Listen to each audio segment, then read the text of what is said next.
I am pleased to have Michael Lewis back at this table. Welcome. Thanks for having me back. Does this book so far exceed your expectations as a story that people are galvanized by? Yes. I was a little worried about it. Yeah. But I was a little worried about it because the subject matter is complicated. And I just look, with The Big Short, I had a story that was kind of similar. Someone saw the people who saw what was happening and could describe what was happening to an ordinary reader. Yeah. But with The Big Short, people had the financial crisis they needed explained for them. And this is a crisis, kind of a looming crisis, something that may happen, and it's a rot on Wall Street and in the stock market, but it's so subtle that people aren't completely aware of it, and so I worried that it wouldn't resonate a little bit. Now, you expect this book will change behavior because you have said, if this doesn't change behavior, then I don't know what I'm doing. I do feel like at some point, what do you have to do to get people to address the problems in our financial system? I mean, it starts with institutions that are too big to fail. I don't really understand that. How do you have a group of people operating by different rules than the rest of the economy? But the people could think it was right to organize the stock market as a kind of two-tiered thing, with some people having special access and advanced word of prices and so on and so forth, and everybody else just taking it. It's just shocking. So I guess I feel like all I can do is be the messenger. Or find the messenger, find the characters to tell the story. If people don't actually care enough to do anything about it, then what's the point? There are a lot of things to write about this. There's a lot of things to write about. There are a lot of great stories in the world. The Wall Street happens to be a gift that keeps on giving, and there are some wonderful stories to tell here. But why write books about Wall Street as opposed to about something else if this is just going to be nothing but entertainment? There's also this. Many people say that what you have shown is just one part of what's wrong with Wall Street and the financial system, that there are a lot of other things there that are wrong. Look, if you looked at this kind of the big headlines since the financial crisis, you see a pattern. And the pattern is there's a kind of systematic meddling in the markets, a rigging of the markets. You have the LIBOR scandal in Britain, the rigging of foreign exchange rates. It kind of feels like one after another. Commodities manipulation. So this story feels of a piece with what seems to be happening more generally. And the question is why? Why is this happening now? And I think there's a reason for it. I think that this story kind of shows it in a very detailed way, that technology has, to a large extent, eliminated the need for a lot of what Wall Street used to do. So we don't need people to bring buyers of stocks together with sellers of stocks. They are they can be brought together in a single black box without people. And high frequency trading is now 50% of what happens on the New York Stock Exchange. Yes. But the broader point is that if like the old sources of revenue and profits for Wall Street are being eaten away at by information technology, the street has to respond by finding ways to capture revenue. It's sort of the rigging of markets is a response to a decline in their natural usefulness of the institutions at the heart of capitalism. I think that's true. How did you find the story? It was curious. I've said now, I think 3 times that I was never going to write another book about Wall Street, and they keep walking in the door, these stories. So this started when I got interested in the story of Sergei Aleninkov, a Russian computer programmer who had left Goldman Sachs, mailed himself some computer code. He was a high-frequency trading programmer at Goldman Sachs, and was pretty instantly arrested by the FBI and ended up being sentenced to years in jail, and spent a year in jail before his conviction was overturned. And I just followed that story in the paper. And where did you think that story would lead you? Did you look and say, if somebody would do this, there must be a lot of money involved, and something is going on here about those codes, if Goldman Sachs was so concerned about losing them? Yeah, so I had 2 thoughts about it. One was, when they arrested him, the prosecutor said that he should be denied bail. He should be kept in prison because this code that he took, if it gets into the wrong hands, can be used to manipulate or undermine global financial markets. And I thought to myself, Goldman Sachs is the right hands? I mean, like how much worse could the hands get for the code? And then I thought, you're telling me there's computer code that can be used to sync the global financial markets? How can that be? What is this stuff, this high frequency trading? And then when he was sentenced to the 6-year or 7-year prison sentence, and you saw this financial crisis come and go, with which Goldman Sachs had a lot to do, and you see that the one person from Goldman Sachs who gets sent to jail after the financial crisis is the guy that Goldman Sachs wants to put in jail. All that seemed to me material. I didn't know where it was going to lead. But the first question, of course, I had after I got in touch with Sergei Alennikoff and he agreed to talk to me and tell me his story and let me tell his story was, what is high-frequency trading? I mean, the term gets thrown around, but like a lot of Wall Street creations, it gets created and everybody wants to pretend like they understand what it means, but in fact, nobody really understood what it meant. And it was a term of art that really only entered into the public discourse when Sergei Alennikoff was arrested. I mean, he was described as a high-frequency trading programmer and said, oh yeah, there must be something called a high-frequency trading programmer. But it was never explained. So I needed someone to explain that to me.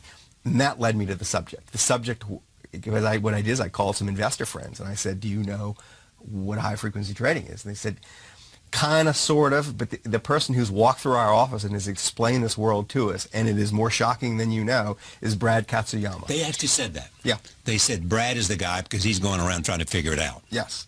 This young man who was then, when I first heard his name, I think he was still at the Royal Bank of Canada, had taken it upon himself to sort of find out how the stock market worked. I mean, that was the question. Because he thought it was not working fairly. Because he himself was a trader of stocks at the Royal Bank of Canada. He ran the stock market trading department at the Royal Bank of Canada. And in 2008, when all the craziness is happening in the financial sector, he notices a change in the market. And it's a profound change that up to that point, when he went to go buy 100,000 shares of Microsoft, and it was scattered across 13 public exchanges in New Jersey. He would look at his trading screens and there'd be 50,000 shares of Microsoft offered at $20 a share. And he could hit a button and he would get the shares. Starting around 2008, when he hit the button, the shares would vanish. He'd get a few and then the price would go up. And it was as if someone knew, there was a ghost in the machine. Someone knew what he was trying to do before he actually got to do it. And they did it, and they did it and sold it back, and sold him at a higher price. That's right. So he first thought that it's like a computer glitch. He thought he was like banging the side of his machine and calling tech support. He thought it was his machine. Yeah. And it takes him a while to figure out, and visits to money managers and people who are in the stock market to realize it's a system-wide problem, that something has gone screwy in the market. What is it? And this is the story of the book. The story of the book is his investigation. Yeah. It's one man trying to figure out how this newly automated, this newly computerized stock market actually functions. See, but that's a signal trait of yours. You go out and look at something that is problematical and maybe evil or maybe fraudulent or maybe illegal, any of those. And then all of a sudden you find some good guys trying to figure it out or trying to do better than the system. Well, part of this is my own sloth and indolence, because if it was you were slothful and indolent? Well, in this sense, that if it were, if you left it to me to figure out what was going on in the stock market, I'd never figure it out. I needed someone to figure it out for me. And you could tell their story better than they could. And the fact that someone had bothered to do this Canadian person, yeah. Who had no business thinking I'm the one who's going to become the world's expert on how the United States stock market is actually functioning. And we're talking about 2011-12, aren't we? Well, his problems start in 2008. Yeah.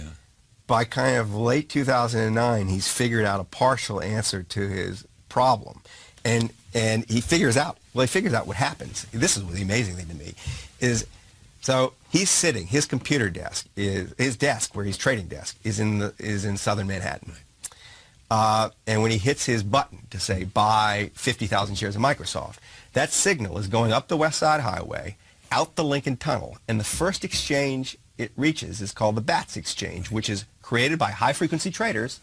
Right. and they pick up a signal. And let me interrupt you 1 second, because it's going to that exchange and then it's going to a whole bunch of other exchanges. Right. And it's got to go through. It's light traveling through fiber. It's like physical distance matters, and it happens to be the closest exchange. The high frequency traders are sitting there waiting to find out what he wants to do. They have built faster routes from that exchange to all the other exchanges. They race ahead of him. They buy the Microsoft what he wants, and then they sell it back to him at a higher price. Yeah. So, that's simple. That's simple. It's that simple. But it took him assembling a team of unlikely experts to figure out like where the fiber runs. Man, I love Ronan Ryan. Yeah, well, so Ronan Ryan is the person who pulls out the maps. He's like comes out of a manhole in New Jersey where he knows where all the fiber is laid. He has spent his life till then helping high-frequency traders get faster. But he doesn't understand the trading side of it. Ronan Ryan he's brought in by Brad, and the first thing he says is, the reason this is happening, he pulls out his maps, is that fiber runs like that, and it just gets there first, and they're waiting there. So how did they get there first? Somebody asked. It's because they built their own fiber connection. That's right. Everything. The high-frequency traders have set up their systems so that they can get. The minute they pick up the signal of what Brad is trying to do, or what any investor is trying to do, they can beat the ordinary investor to everything else in the market. And it's just one form of predatory activity that they're engaging in, but it's the first one he discovers. And he takes this first insight. I mean, he ends up discovering a series of forms of predatory activity, but he takes it. It's one of his many decision moments. I think of Brad Katsuyama as someone who was presented with a series of choices, and he made the right choices, and then he's now presenting the world with a choice. We'll get to that, but he could have just joined the band of brothers and become a high-frequency trader. Exactly. Right. So he could have made money. He the keys to the kingdom, He figured out how to he do could it. have gone into the kingdom rather than telling everybody else what the kingdom was like. That's right. He's working for the Royal Bank of Canada. He could have just become one of the people who knew about this stuff. He was already making millions. He was already making millions of dollars a year. He could have made a lot more money. Right. Instead, his first reaction is, I'm going on a public information campaign. I'm going to go talk to money managers, people who manage the savings of ordinary Americans, and explain to them how their stock market looks rigged. And this is where the story, if you ask me kind of when I sort of clicked in and thought, this is a book, is when I realized that after a couple of years of his own private investigations, he had set himself up so he could walk into the biggest money managers in the country, tell them how the stock market was working, and their jaw was on the floor. So how does that happen? Okay, just tell me, they're all surprised, because one of the questions I had for you was, hadn't people been looking into this? Hadn't this question occurred to other smart people before he did? Yes. He just ends up with a more satisfying description and explanation than most other people. And he's still, was he the only guy that was sort of near the answer? Yeah, he was the only guy who was working at Wall Street who had hands on the sort of information you have inside a Wall Street bank that was willing to share that information. And brought in with people like investors. Ronan Ryan and others. A crowd of Christoph, characters. whatever his name was. Yes, a crowd of characters who could explain where fiber ran. And so he walks into the smartest money managers. He walks into people, I mean, not just, he walks into Bill Ackman's office, the hedge fund manager. Right. And Bill Ackman told me, he said, when he walked in, we knew something was wrong. Every money manager knew something was wrong. They knew that the market was no longer the market. It was an illusion. That whenever they tried to do something, it was as if the market knew what they wanted to do. Yeah. And Bill Ackman said, I thought I had an insider trading problem. He said, I thought I had a leak. I thought when I wanted to go buy something. Or somebody was tapping my lines or something. He thought that's what the problem. He said it was bigger. They actually knew what I was trying to do kind of in the moment. Yeah, but here's what is important to understand for me. It's a millisecond. It's not weeks later or hours later. They get that information seconds before the buy comes in. Right. It's not seconds. It's the difference between the market that the investors, that ordinary investors, you, me, the guy with his 401k, Bill Ackman is seeing, the speed of that market, and the speed of the high frequency traders is just a couple of milliseconds. But that's plenty enough time from the computer's point of view. Exactly. Everything else is and high I think frequency. one of the reasons that the world has organized itself this way so quickly, this kind of ecosystem has sprung up on Wall Street around high frequency traders making these sort of scalping profits, is that people have a hard time getting their minds around how fast, how computer perceives time, how slow a couple of milliseconds is for a computer, that how much can be done in that amount of time. So it seems like everything just looks instantaneous. To the naked eye, when you are on your Charles Schwab account or on your E-Trade account and you're buying stock, you hit the button and say buy, it seems like you got it right away, right? But that's not what happened. What happened was your order got sold. The right to execute your order was sold by your broker to a high-frequency trader so they could exploit it. And the information value of what you're doing is being sold for, I mean, it's hundreds of millions of dollars a year business. This is not your point in the book, but some people raise this question. There are proprietary lines going in. So a lot of people have paid for extra fast, extra special lines. Yes? Well, each exchange, the public stock exchanges, the New York Stock Exchange, NASDAQ, BATS, Direct Edge, whatever the exchanges, and there are 13 of them, a significant source of their revenues since the speed wars started has been selling special access, speed, to the high-frequency traders. So they supply the public sees prices at one speed. Right. The high-frequency traders see them, get a feed from the exchange, a direct feed, for which they pay a lot of money, $50,000. But they make a lot of money, so it's worth it. Yes, right. That's right. So, I mean, if you back away from the ecosystem and look at just the money flows, the high-frequency traders pay the stock exchanges for special access, to actually locating their computers inside the stock exchange building as close as possible to the stock exchange, the actual computer that is the stock exchange. The exchanges pay the banks and brokers to direct direct orders onto the exchanges in a way that's disadvantageous to the customer. They can incentivize the banks with a curious fee structure to behave in ways that enable the HFT firms to exploit them. And then the HFT firms also pay the brokers for the right to execute orders. I mean, the incentives are all screwed up in the system. And the exchanges are owned, all the exchanges are basically owned by intermediaries. They're owned, so a stock market is supposed to it's got a purpose, right? It's supposed to generate, it's supposed to take investment dollars and get into the hands of productive enterprise. This in other words, it's a mean to allocate capital. It's a means to allocate capital. This is a whole separate beast. It's a market run by intermediaries for intermediaries. Okay, so we've got Brad Katsuyama who figures this out. Yeah. Now, was there anybody that he walked into? I mean, he went into some of the smartest people, some of the great investors of our time, some of them, and their jaws dropped, you said. Yeah. Did anybody say, I've known this, I've got this, don't, People had versions of the story. Suspicion. They all had suspicion. So one hedge fund manager, president of a hedge fund, said to me, I thought I had a $300 million problem on a $9 billion fund. We figure that just the cost of this front running or whatever is going on in our execution costs. So they knew it might have been front running. They knew something was going on, but they just didn't know what it was or how it was being done, generally. I mean, people, as time goes on, the more and more people kind of, I mean, there's awareness grows. But he is, I mean, what happens is, so this goes beyond the spread of information, that the truth is that they feel this guy from the Royal Bank of Canada is the only one who's giving them the truth.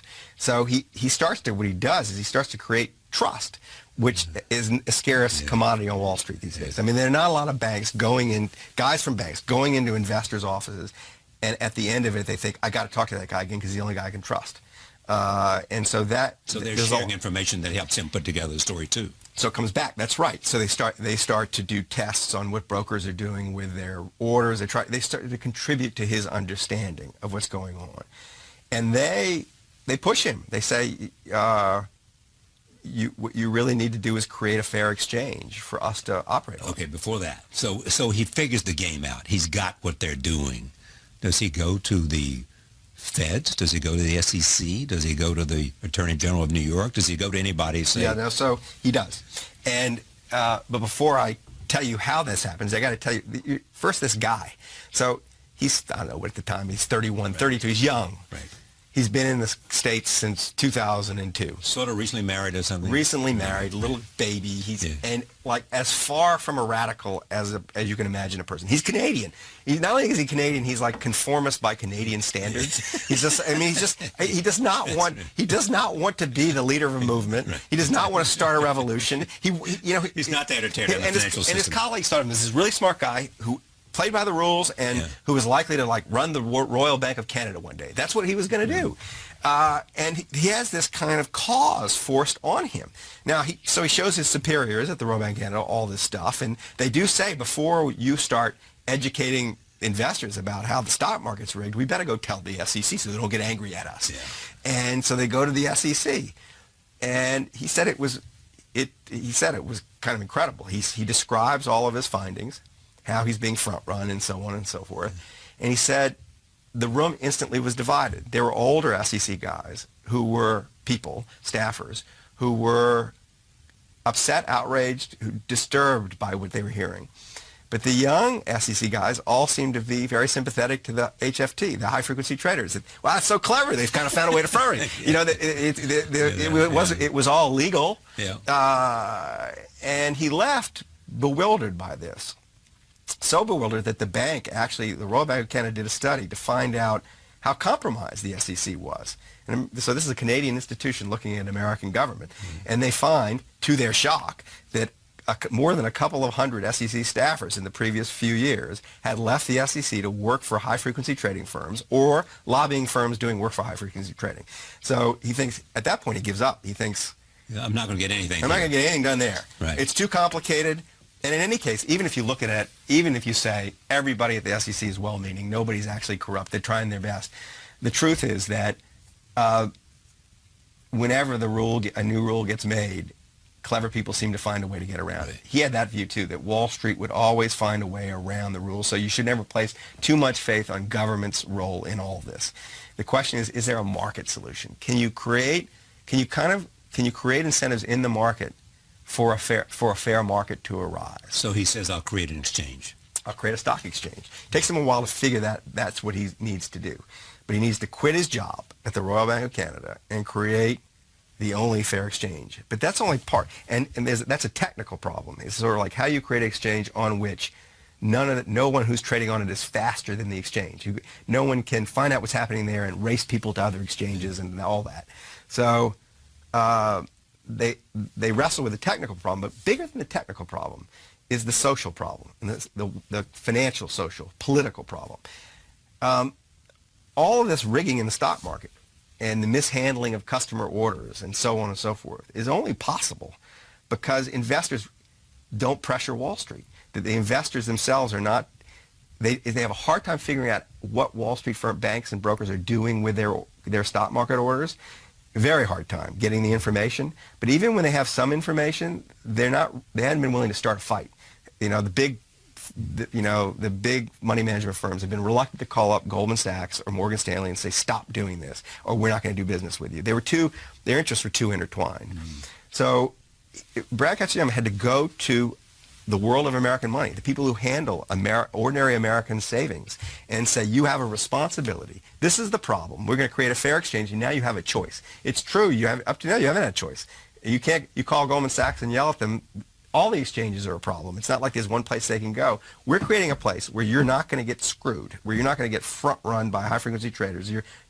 Every dollar is going to stand the same chance. You now have to organize yourself and have a responsibility to sort of go to war with Wall Street. And this is when I heard this part of the story and watched this character in action, the story that kept coming to mind was Lord of the Rings. I felt like I was watching Frodo Baggins, like organize the Fellowship of the Ring. So he's got to figure out how to do this. And so what does he do? What's the means that he can create a level playing field? So the technical thing they figure out is what they need to do is slow down high-frequency traders' ability to get information from their exchange and to trade and to respond to it. So what the high-frequency traders are doing at every other stock exchange is putting their machine right next to the stock exchange machine. Right. So they get fastest information out of the exchange and can respond to it. So they know prices before you and I know prices. So the way he does it is they call it the magic shoebox. They coil 60 kilometers of fiber optics inside of it looks like a shoebox. It looks like a big fishing reel inside of a shoebox.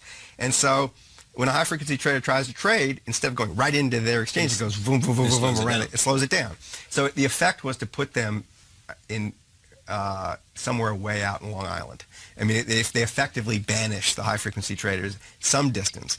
And then what they had to do was create a really, really fast route from their exchange to all the other exchanges. So if a customer order came on and to buy 10,000 shares of Microsoft, and they on their exchange only had 5,000 for sale, but there were some elsewhere, they could get to them before on behalf of the customer, on behalf of the investor, before the high frequency traders could. So they went and dug essentially a high frequency trading system in New Jersey for their exchange. And guess who's investing in this new exchange?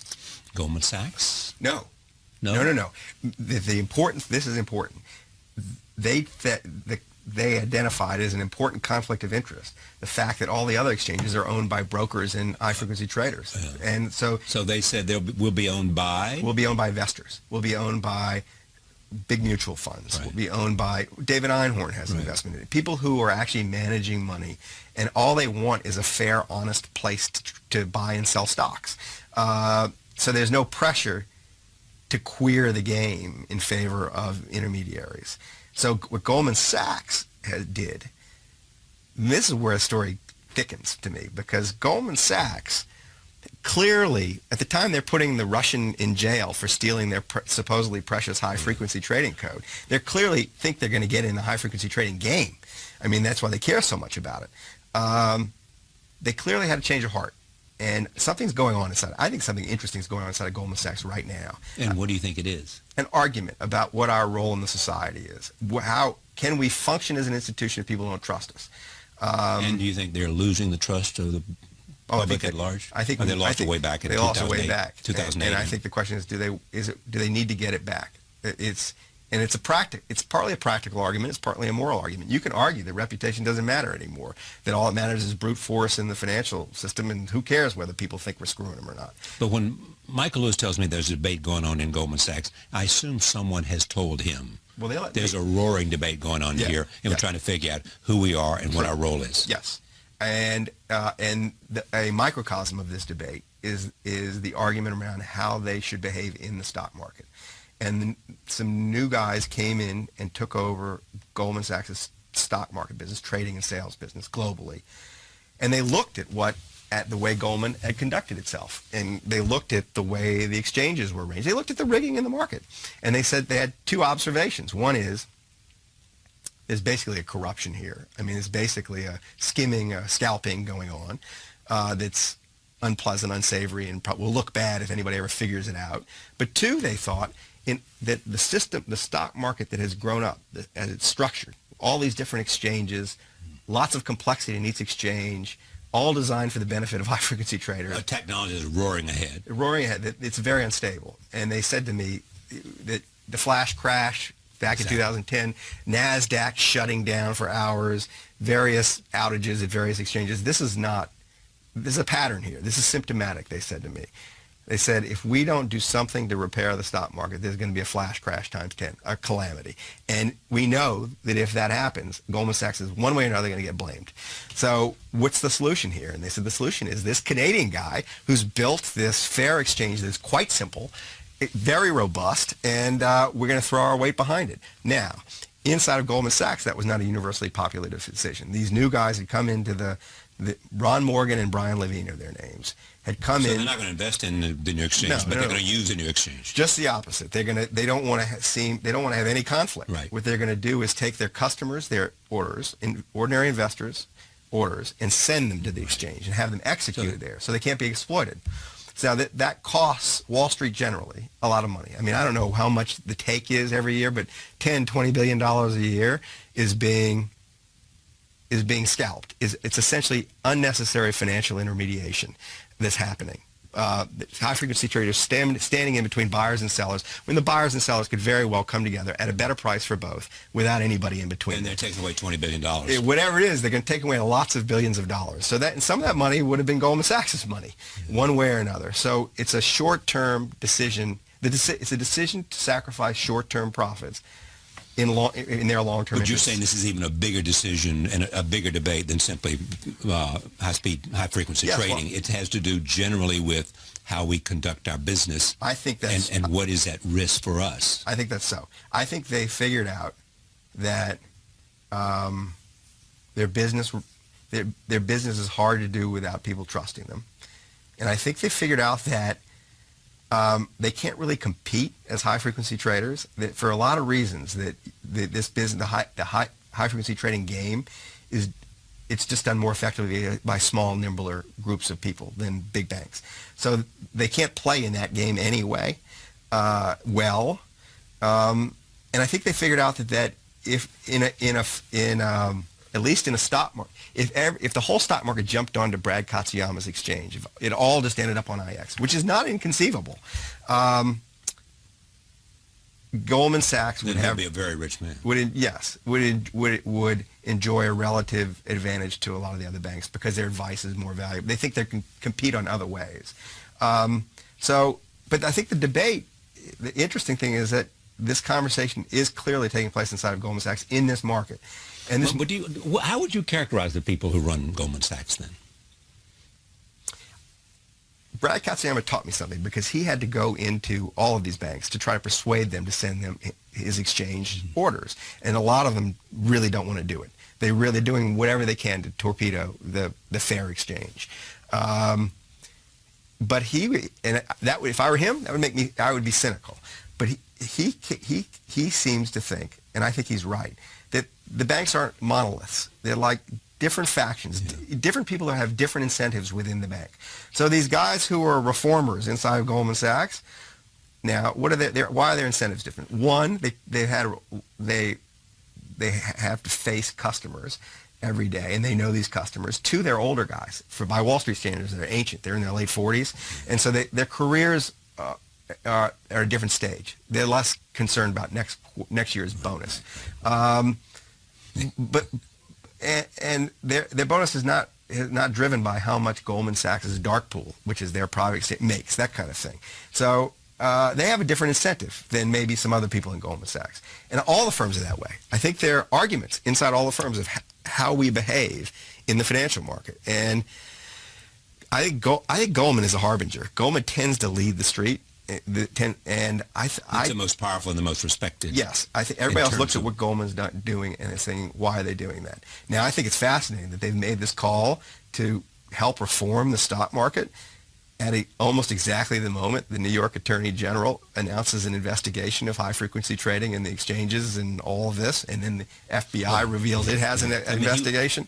He was on television with me this morning, the Attorney General of New York, saying just that he'd been monitoring it, and now he was going to accelerate, what they were planning to do, but partly because of the conversation that's erupted because of your book. This I don't know, but I'll take your word for it. Well, yeah, okay. I mean, I'm sure that these investigations have been going on for a while. It's just a question of how hot they get. Just monitoring. I'm not sure about investigation. It may have been the word he used. Okay, so here we are. We figured this thing out in terms of and is there a dollar amount on how much the high-frequency traders were making because they could front-run this thing? No, I don't know the answer to that. I can tell you that they've been that IEX, Brad Katsuyama's exchange, the research they've done has tried to generate some numbers. They've identified specific strategies, predatory strategies, and tried to determine just like how much might have been made from that one. And it's clearly many billions of dollars a year, but whether it's $8 billion a year or $30 billion a year, hard to know. And the only other way to kind of guess it, this is because it's private information. And these firms do not have to reveal how much they're making in the stock market or how they're making it. And some part of their activity will survive reform in the stock market. That there's no doubt some useful function that some high-frequency traders are performing, and it's different from shop to shop. But you can see things like how much they're spending for speed. and it's billions. I Are mean, movie companies bidding on this already? I don't know. I mean, it's only a day old, a day and a There half hadn't old. been in anybody. That's another issue about this. Enormous secrecy about this book. It wasn't even in the catalog of Norton. The book has mirrored its subject matter, hasn't it? I mean, Yes. the subjects all operate in such stealth. It's such the whole thing. I mean, So the book was stealth because all the subjects were stealth. well, the book ended up being a secret just simply because. I mean, the truth is that Yeah. 60 Minutes decided they wanted to do something with it, And they had their own rule. And they had their own rule. Yeah. So we just wanted to let 60 Minutes have first crack at explaining this Now, to the what world. does being on 60 Minutes mean for a book like this?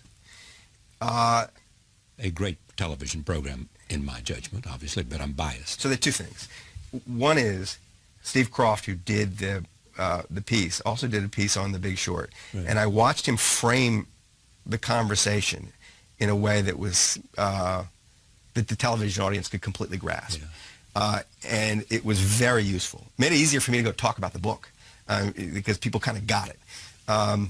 He made it visual, so it's a very big deal in terms of communicating what's in the story. I'm sure it sells a lot of books too, but I don't know how many. Yeah. You really admire Brad. Yeah. I mean, it's almost as much as you view him as heroic as you view him as brilliant.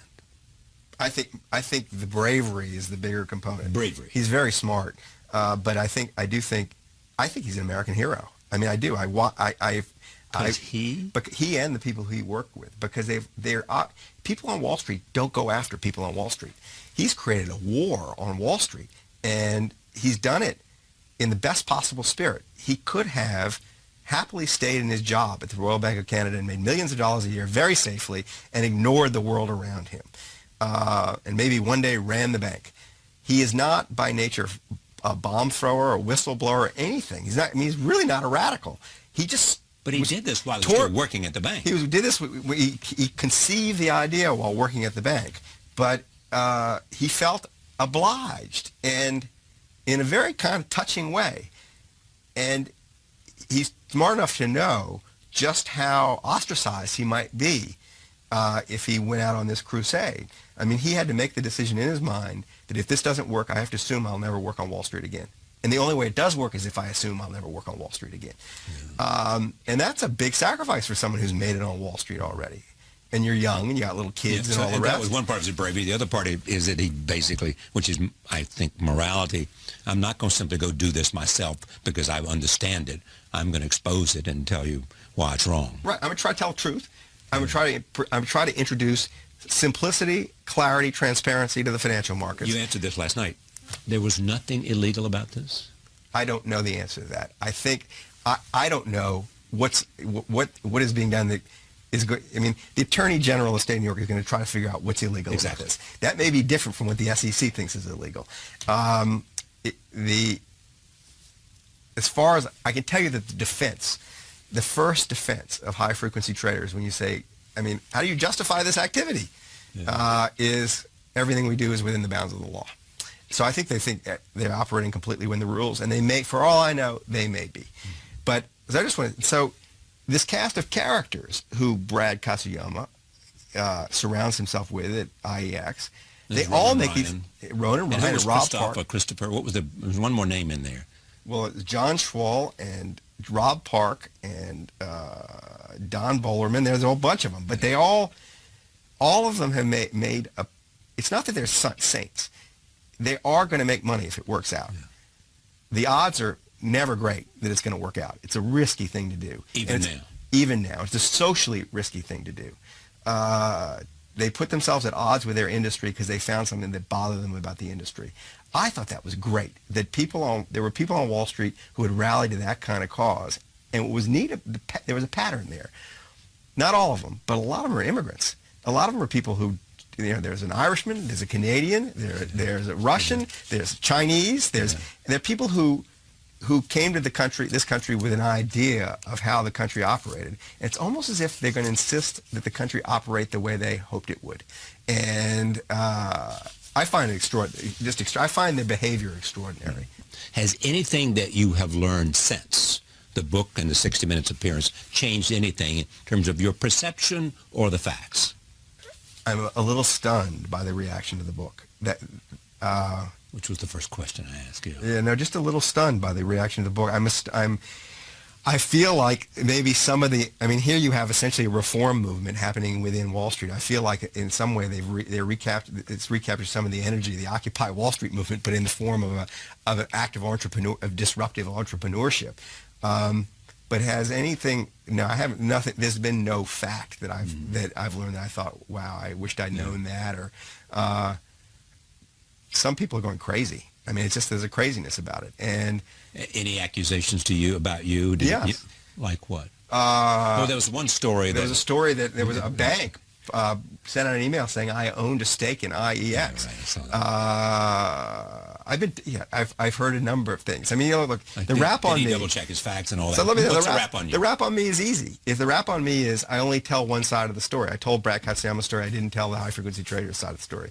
And what like people don't seem to grasp is that I actually go and interview dozens of high frequency traders and people who work at exchanges and people in the banks.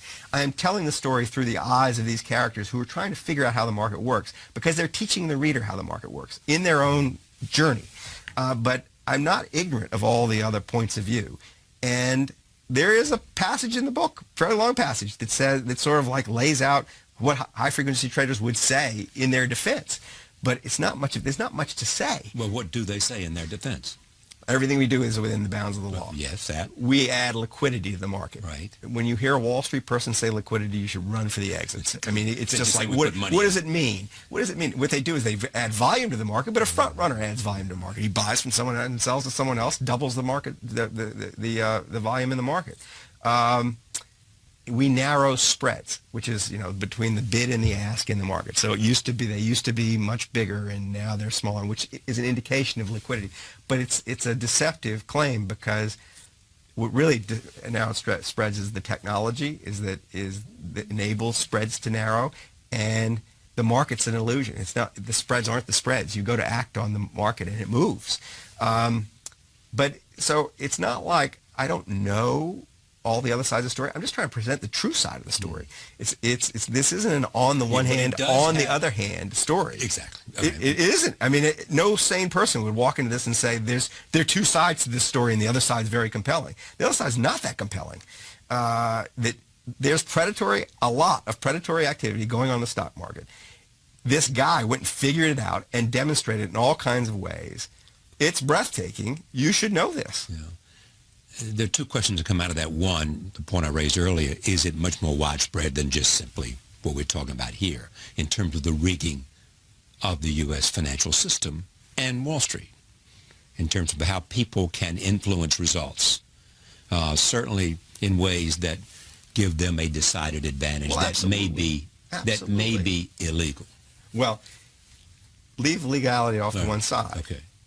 The existence of these firms is a matter of market rigging. I mean, that they were all going down in the financial crisis. If market forces had been allowed to run their course in 2008, most of these big banks would be out of Well, it's business. because the Federal Reserve and the Right, that's Department right. of Treasury So the stepped in government and saved them. So what is that? That's rigging the market to save the firms. That's queering Yeah, but market that's not force. what most people think of No, when you say rigging the market. As right, you know. but what I'm saying is that many people in their daily lives are subjected to market forces in a much more. And nobody comes in and saves Nobody everybody. comes in and saves them. Yeah. So But at the same time, those who did it, Guyton's got a new book coming out called Stress Tests, Yep. which is going to be his side of what he did. Yep. And the argument will be, we saved the financial system. may be and we right. had to do that in order to benefit everybody, because if the financial system had collapsed, we would have all gone down, you, me, and everybody else. You may be and right. Especially people. there's an argument for who have there was less than we obviously a do. really good argument for doing it. But Yeah. the point is that the people who are on the receiving end of that get a strange message. It's like someone who's badly parented. Yeah. It's like don't pay attention to what I'm doing. Pay attention to what I'm saying. Or it's like, we'll let you fail unless you're too big to fail. Right. So get bigger. Yeah, get bigger. Oh, yeah, exactly. Right. That's what you do. You get bigger. Yeah, that's the old notion about, if you've loaned $1 million to the bank, they're your partner. If you've loaned $100 from them, then Right. you're a debtor. Right. Right. Yeah. So Credit.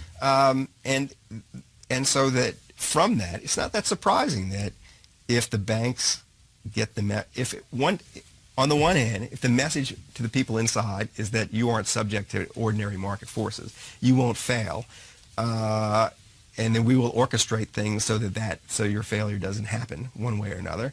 It's not that surprising that they individually turn around and view markets as something to be fiddled with. How long did it take you to write this book? I started the first part, the gathering of the material, is a bigger process for me.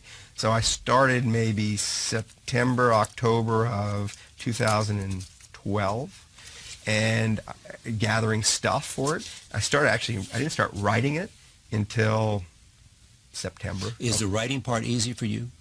Because you are the hardest part. It's harder. The hardest part is the structure for me, finding out how to tell the story. Once I get the voice and I figure out how the story sounds and how it's going to flow, where it's going to end, it goes pretty quickly.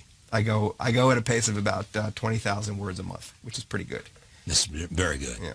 But if in fact you have a character or more than one character, your life is, you have struck gold. Right. You struck gold with having Bradley, because you could tell his story of his search. That's everybody's dream of a great narrative. True. You take them on an adventure to solve a puzzle. Yes. That's what you did here. That's exactly why I wrote the book. If I just found out on my own that the stock market was rigged, I wouldn't have been that interested. You would have been an investigative reporter on that right. side. But it's the same thing with Billy Beane, right? Yes. It's all the same. This guy had a system. Same thing Will with The it Big Short. work? We've got to go in search of Yes. whether it will work and give the Oakland A's a World Series Yes. win. Yeah. It's Same thing with the Big Short. Same thing with Big Short. People figuring out how this financial crisis, how the financial crisis happened, basically. The other thing you read about, obviously, is your family, you being father and parent. What interests you now? You wrote the Vanity Fair piece on the president. Yeah. What interests you now, or how will you find your next subject? And when will you start looking? Well, I know what I'm doing next. What I'm doing next is writing a drama for Showtime. Oh, about Wall Street set in the 1920s. How was it then? That period rhymes very nicely with this period, the period leading up to the crash of 29. And there's a way of, I think, writing about Wall Street now through then. But the subject matter for books starts usually with magazine articles, just like this one did. Started as a magazine article that spiraled into something else. And then with the Russian who's in prison, will you go back to that story? Well, he's in this, and he will. It's unlikely. He's now out of prison. His conviction was overturned. But so, no. The answer is no. I seldom go back. Tell me how you end this story. Well, the story opens with a guy, someone who's sensitive to the need for speed in the market, digging a straight line tunnel from the Chicago Mercantile Exchange to the NASDAQ Stock Exchange. With using $300 million of someone else's money. What was the name of his company? It's called Spread Networks. Exactly. And the point was that the straight fiber optic cable would be the fastest way to transmit a signal between these two places. And at the end of the book, I go back and get on a bike and I ride a stretch of the cable through Pennsylvania and look up on the hills as I'm riding and notice that along the hills, kind of looming over the cable, are these microwave towers that have been put up very recently. And why are they there? High-frequency traders have figured out they can move a signal faster by microwave than in the fiber optics. The cable buried in the ground. Than the cable buried in the ground. And so that even though this tunnel was dug just 3 years ago, it's already slow. Yeah, and there is also this intriguing question now, because of cyber. One is how fast the velocity of change within the world that you have been looking at, and how vulnerable is it to attack from someone who wants to disrupt the system? That's true. You stick a shovel in the ground when the whole market is running in a cable. Yeah, maybe that's true. But I came away from this story with a different kind of feel, and it was we're our own worst threat. That it isn't some terrorist coming to disrupt our markets we have to worry about. It's ourselves. It's what we do what we do Out of avarice? out of Greed? opportunism. I guess it's greed. It's not just greed, but it's just a sense that a pursuit of success without thinking very much about the purpose of what one is doing. And so, anyway, we don't need any help from terrorists to screw up our financial markets. We do it all by ourselves. When you look at this, is there any sense that you don't want to be defined as a financial writer? You want to be defined as somebody who's just curious about the way the world works. I think that's closer. I think about myself. Yeah.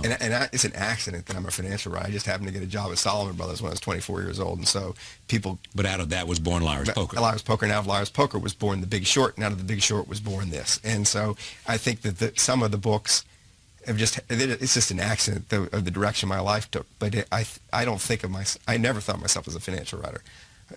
I just think of myself as a writer, and I can't tell you what the subject. And the world of finance, which you know, has provided rich material, very rich material. Yes, because it has everything in terms of big money, which brings jealousy and rage and revenge and all those other Shakespearean qualities. This is one of the great arenas of American ambition, right? It's Wall Street, it's Silicon Valley, it's Hollywood. There are a handful of arenas of American ambition, and Wall Street is maybe the hottest of them. And so it does generate this material.